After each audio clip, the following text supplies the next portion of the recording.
afternoon. Yeah. Your role with Detroit Special Response Team, one of the things that you do is fugitive apprehension. Yes, ma'am. Fugitive apprehension is typically when there's a person who is not coming in to address allegations or charges against them, correct? I would say that's Okay. correct. Usually, fugitive apprehension is you get involved when it, and correct me if I'm wrong, Okay. if it becomes clear that that person is not going to come in on their own. I'm just going to object to the form of the question, Judge. He's testified that he gets notified of when to report to base. He's given an assignment, and he does the assignment. Yeah, are you the one who decides that? No. In fact, you receive information from your supervisors, Yes, ma'am. and you have no knowledge of the truth to the information that you receive. Truth or inaccuracy, either way. Man, I believe my supervisor's not to lie to me, so I'm listening to the order. So you get a phone call, and you go to the station. Yes, ma'am. You testified that there were, I think you said, tons of officers at 1111 Bellevue on December, well, it would have been December 4th of 2021. Yes, ma'am. Yep. December 4th. Yes, ma'am. You knew that there was a shooting at Oxford High School on November 30th of 2021? Yes, ma'am. You had seen media coverage about it? Yes, ma'am. You were aware of it? I believe so, yes. Were you also aware that James and Jennifer Crumbley had been charged in connection with the shooting on November 30th? I can't say I remember or not. Okay. You don't specifically recall seeing that they were charged? Is that a no? No. Thank you, Your Honor. Exhibit 306 was a photo of the exterior of 1111 Bellevue. Your testimony was that you remembered it as a warehouse. Yes, ma'am. You learned that it was actually a building that had multiple businesses in it, correct? Yes, ma'am. You knew who you were looking for in 1111 Bellevue that night? Yes, ma'am. You had been given photographs, I believe so. descriptions. I believe so. You knew that they were the parents of the Oxford High School shooter? Yes, ma'am. And you received that information from your supervisors or from the other officers when you arrived on scene? I would say it's safe to say our supervisors. Okay. Because the reason I asked that is because you testified that when you pulled up onto Bellevue, you didn't know what you were there for. So I wanted to clarify that before you entered 1111 Bellevue, you were given information about why you were entering. I knew I was going for a fugitive apprehension. And who it was. No, at the time I made entry, we found out pretty much who it was, I would say. Okay. Entry into the building? Yes, ma'am. Okay. You testified that you received information while you were inside of Bellevue that the individuals may be on the second floor and may not have come down. Do you remember that testimony? Yes, ma'am. That was not true, correct? Yes. Yes. You learned that was not true. Yes. The video from your body-worn camera, which starts at 1:34 a.m. and 20 seconds on the timestamp, or it looks like 18 seconds on the timestamp, it's quiet when your video starts, correct? Correct. You can hear Yes, like a little bit of your movement with your equipment and stuff, but otherwise you don't hear yelling, you don't hear any other sounds, correct? Yes, ma'am. You would agree with that? Yes, ma'am.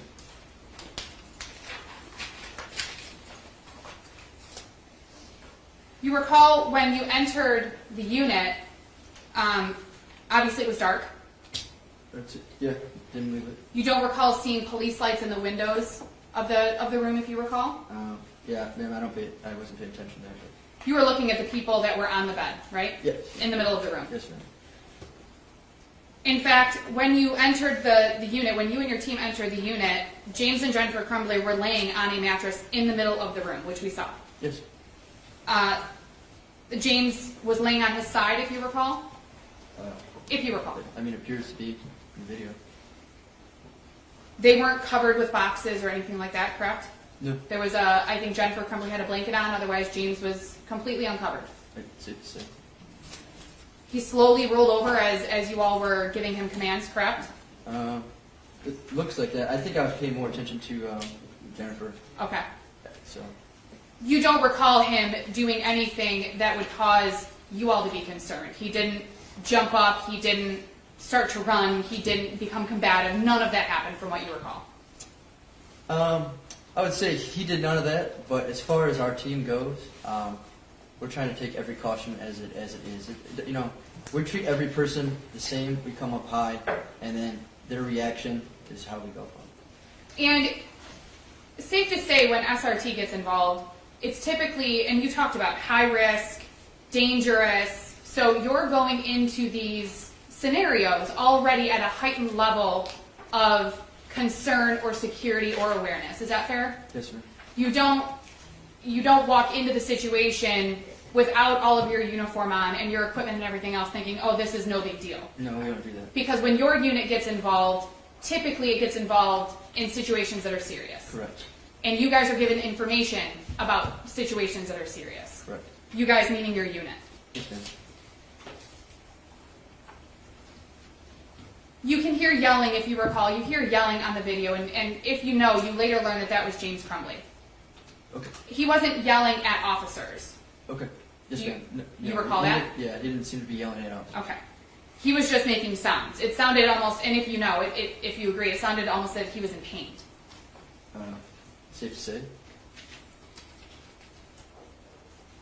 And again, the mattress was in the middle of the room. James and Jennifer Crumbley were on it. Yes, ma'am. They weren't hiding in a corner. No, ma'am. They weren't hiding behind any of the raised countertops that were in there. Nope. They weren't hiding behind any of the paintings that were in there. They weren't covering themselves with blankets. No, ma'am. If you recall, your unit received information that James and Jennifer Crumbley may have a weapon with them. Yeah, so, ma'am, I can't. I don't recall. We just treat every person that we're going after as if their possible is a weapon. Now, you all searched that unit and you did not find any weapons. No, ma'am. And you searched both James and Jennifer Crumbley and there was nothing found on them either. Somebody did. I didn't. But somebody did. Somebody searched them. Correct. Okay.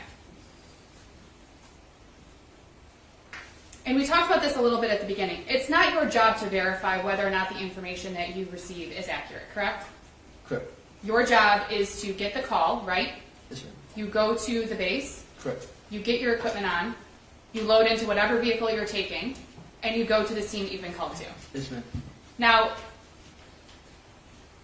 when the investigations are being done by your own department, you tend to have a little more information at the beginning. Is that fair? Me, myself. Your unit. So, yes, ma'am. I would say normally during times that we get called out, it starts high and then it comes to us. If that makes sense. High in the rankings. Yes, ma'am. So it would go to your supervisor or their supervisor and it gets filtered down to you. Yes, ma'am. And if you recall, at around 6 minutes and 40 seconds on the video, I don't remember what the timestamp was, you can hear James Crumbley say we were leaving at 7 in the morning. Do you remember hearing that in the video? I'm going to check with that, Judge. There's been any testimony of that, nor has there been any indication that that happened. It's on the video, Your Honor. Well, then I think the video should speak for itself for the jury to make that Yeah, determination. ladies and gentlemen, you can rely on what you see in the evidence and on the video, all right? Do you recall hearing that on the video? Man, we can run it back. But, Okay. no. I can put it there.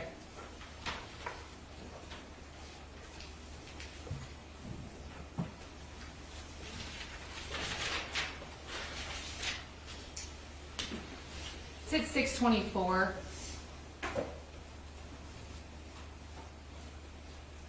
This is 3 or 5, correct? Yes, Your Honor. I don't know if that audio is working.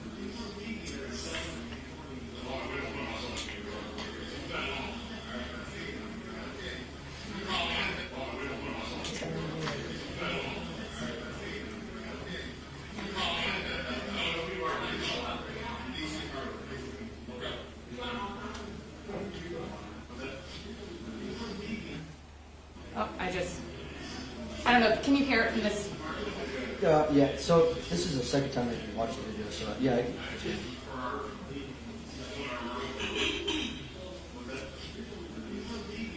Again, this witness can't interpret what he thinks somebody else may have heard. His camera obviously is 3 people away from where James Crumbley's in the video. The video would speak for itself. It does.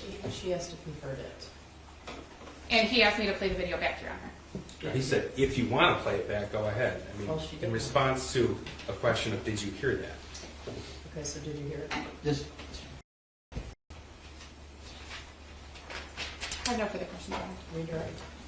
Sir, did you learn that they had active arrest warrants at the time you arrived on scene? I don't recall. I In would order say for a fugitive arrest to occur, you need a active warrant. arrest warrants. Yes, sir. Okay. And why would you be quiet right before you entered suite 130? So that's a form of a tactic. So we're trying to do. If you can see, we use keys, correct? Yes. You can have two options. We could ram the door, we could throw a flashbang in, and cause diversionary, or you can come in and be quiet. It would be a shock effect that way. So our supervisors made the decision to use the keys, unlock it, and use it as a surprise effect. So everyone being quiet in the hallway, that was intentional as a tactic before you entered this particular suite. Yes. Now the using the ram, that wasn't a quiet tactic, was it? No. Okay, so the noise level that would have been depicted before those doors were breached right around this suite here would have been much different? Yes. Thank you, nothing further. Briefly, Ron? You have no knowledge of your own whether or not James Crumbley heard anything that was going on outside of that suite, correct? No. Thank you. No further questions, Ron.